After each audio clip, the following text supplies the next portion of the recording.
মূসা আলাইহিস সালামকে আল্লাহ, আমি যদি নবী হইতাম, তুমি যদি খোদা হইতা, কোন জিনিসটা চাইতা? আমি যদি খোদা হইতাম, তুমি যদি বান্দা হইতা, আমার কাছে কি চাইতা? আল্লাহ কয়, মূসা এটা তো কখনো হওয়ার না। মূসা নবী কয়, মালিক আমিও জানি এটা কখনো হবে না, কিন্তু আমার একটা উদ্দেশ্য আছে। আল্লাহ একটু কও আমি খোদা হইলে তুমি আমার কাছে কি চাইতা? আল্লাহ কয়, যদি এমন কখনো হয়, এমন কখনো হইতো, তাহলে আমি সুস্থতার নিয়ামত তোমার কাছে চাইতাম।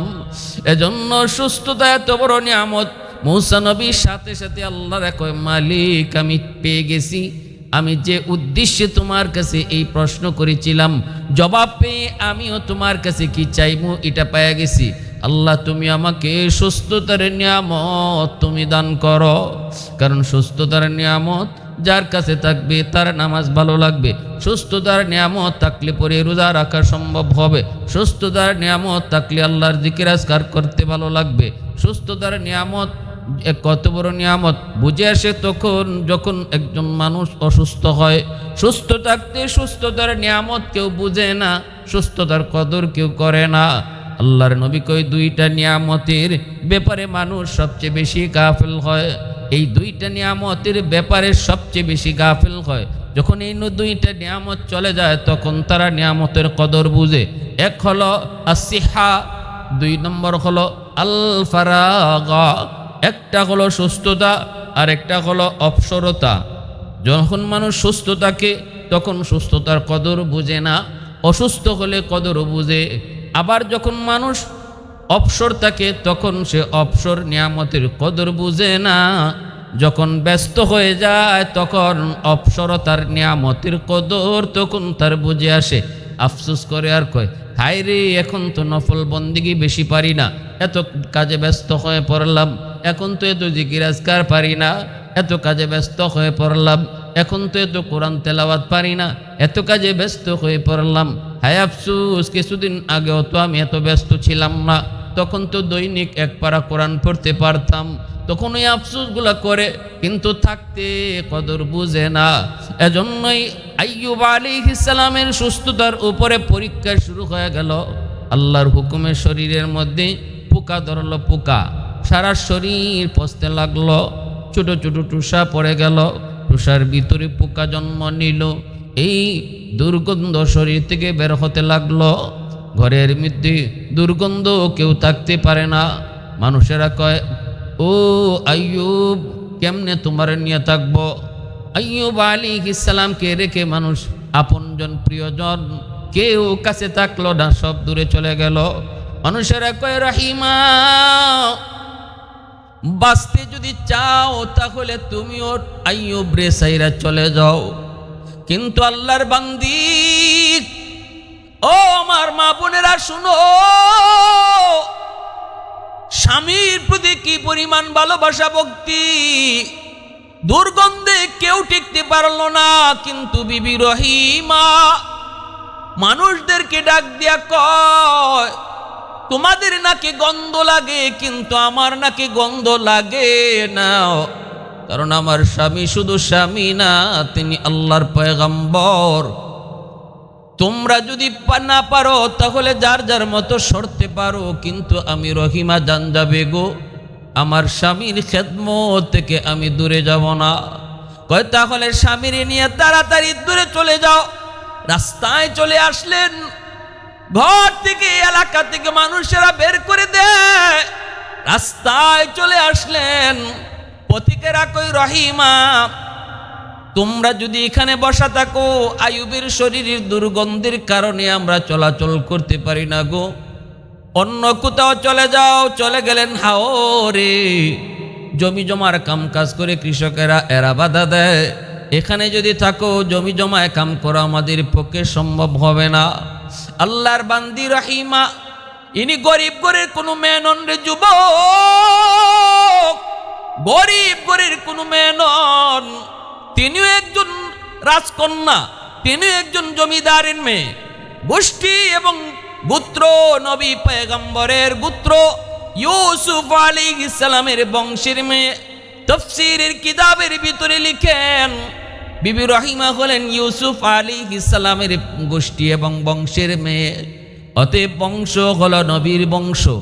আবার সম্পদের দিক দিয়েও বাবা ছিলেন জমিদার বাদশাহ, এত সম্পদশালী সুন্দরী, আবার সম্ভ্রান্ত বংশের একজন নারী, মহিষী নারী।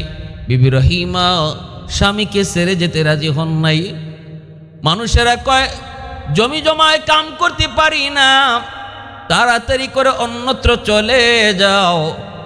স্বামীকে নিয়ে তিনি চলে গেলেন জঙ্গলে, যেই জায়গায় এলাকার মানুষের ময়লা মূত্র ফলানো হইতো। একটা ডাস্টবিন ছিল, যেই ডাস্টবিন থেকে এত দুর্গন্ধ বের হতো, মানুষেরা এর পাশ দিয়ে যাইতো না, এত দুর্গন্ধ।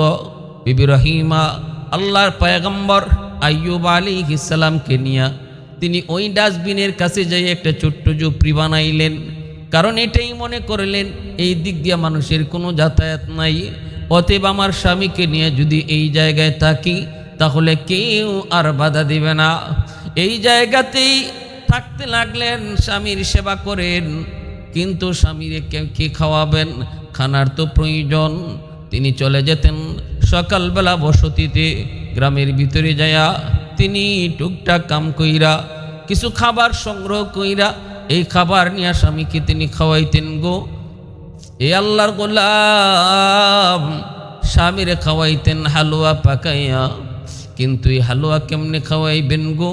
চামচ দিয়ে মুখে দিতে পারেন না, কারণ পুরা মুখটা পুকে খায়া শেষ করে ফেললো, দাঁতের জামিটা পর্যন্ত পুকে খায়া শেষ করে ফেলেছে। চামচ দিয়া যদি খাওয়াইতে যান, চামচটা যদি ওই ক্ষত জায়গার মধ্যে লাগে তাহলে নবী চিৎকার দিয়া উঠে। আঙ্গুল দিয়েও খাওয়াইতে পারেন না, আঙ্গুলের নখটা যদি ক্ষত জায়গার মধ্যে লাগে তাহলে চিৎকার করে উঠেন, চিৎকার দেয়া উঠেন। আল্লাহ পাক রব্বুল আলামিনের কাছে পয়গম্বর শুধু একটাই আবদার করেছিলেন, মালিক, ও মালিক, আমি তোমার কাছে কখনো বেসুবরি করব না, না শুকরি করব না। আল্লাহ শুধু একটা আবদার করি, মালিক 70 বছর পর্যন্ত আমাকে তুমি সুস্থতার নিয়ামত দিয়েছো, একটা দিনের জন্য আমার নিয়ামত তুমি কেড়ে নেও নাই। আজ তুমি আমাকে অসুস্থ বানাইছো, বছরের পর বছর চলে যায়। আল্লাহ তোমার কাছে একটা আবদার করি, তুমি আমার অসুস্থতা দিয়েছো, শুধুমাত্র সবর করার মতো তৌফিক তুমি আমাকে দান কইরো। আরেকটা আবদার করি, মালিক, পোকায় যদি আমার দাঁত খায়, পোকায় যদি আমার চেহারা খায়, পোকায় যদি আমার হাতও খায়, পোকায় যদি আমার পাও খায়, পোকায় যদি আমার পুরা বডিটাও খায়, চোখও খায়, কানও খায়, খাক, আমার আপত্তি নাই। কিন্তু মালিক আমার জিহ্বাটা তুমি পোকা দিয়ে খাওয়াও না, কারণ এই জিহ্বা দিয়ে আমি আল্লাহ আল্লাহ জিকির করি। আল্লাহ আমার জিহ্বাটা যদি পোকায় খায়, আমি কেমনে তোমারে আল্লাহ কয়া ডাকমু, কেমনে তোমারে আল্লাহ আল্লাহ জিকির করমু। আল্লাহ তুমি আমার জিহ্বাটা পোকা দিয়া খাওয়াও না। আল্লাহর পয়গম্বর আল্লাহর কাছে আবদার করেছে, মালিক সবর করার তৌফিক দান কইরো। এ আল্লাহর গোলাম বিবি রহিমা কেমনে তিনি খাওয়াবেন, কিভাবে খাওয়াবেন? চামচ দেওয়া পারেন না, হাত দেওয়া পারেন না।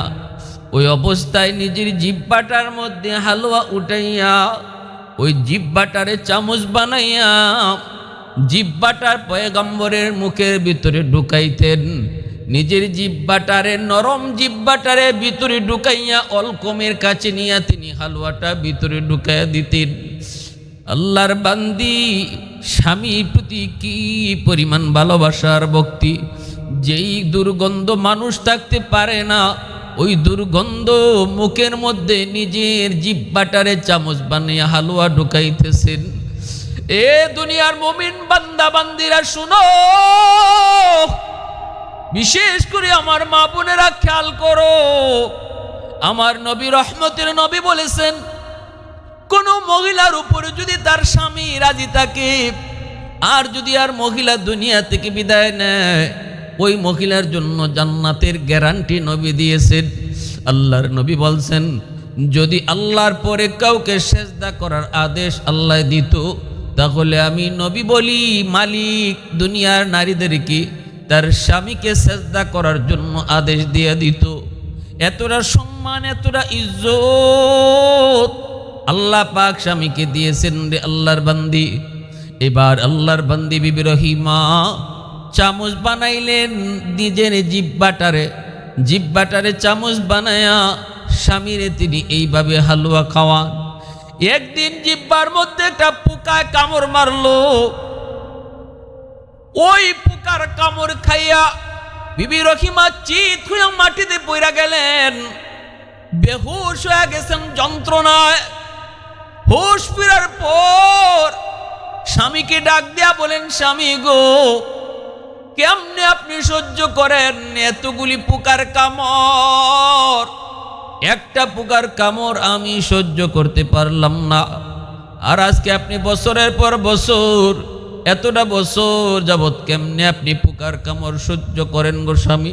একটু আল্লাহর কাছে বলেন, একটু আল্লাহর কাছে চান, আল্লাহ যেন আপনারে সুস্থ করে দেয়। পয়গম্বর আইয়ুব আলাইহিস সালাম বিবিকে ডাক দিয়ে বলেন, বিবি তুমি কি অধৈর্য হয়ে গেছো? তুমি কি অধৈর্য হয়ে গেছো গো বিবি? যদি তোমার কষ্ট হয় তাহলে তুমি চলে যাও। তোমার যদি কষ্ট হয় তুমি চলে যাও, আমার কোনো আপত্তি নাই, আমি তোমার উপর রাজি আর খুশি। ওই দিন যদি ওই বিবিদের সাথে তুমি ওই ঘরে ঘুমাইতে, তাহলে আজ তুমিও দুনিয়া থেকে বিদায় হয়ে যেতে। একা একাই আমি মালিকের কাছে শুধু হাত পাতে তাকায় থাকতাম। অতএব বিবি গো, এমন কথা কইও না। 70 বছর যে মালিক আমারে সুস্থ রাখলো, আর আজকে কয় বছর হইছে? 17 বছর হইছে, 16-17 বছর, এখনো 70 বছরের কাছেও যায় নাই। 70 বছর যদি আমি অসুস্থ থাকি, তাহলে তো 70 বছর সুস্থ থাকার বরাবর হয়, নিয়ামতের বরাবরে হয়, এখনো তো বরাবরই হয় নাই। তাহলে কোন মুখে আমি মালিকরে ডাক দিয়া কইমো, আল্লাহ তুমি আমারে সুস্থ করো, আল্লাহ তুমি আমারে সুস্থ করো।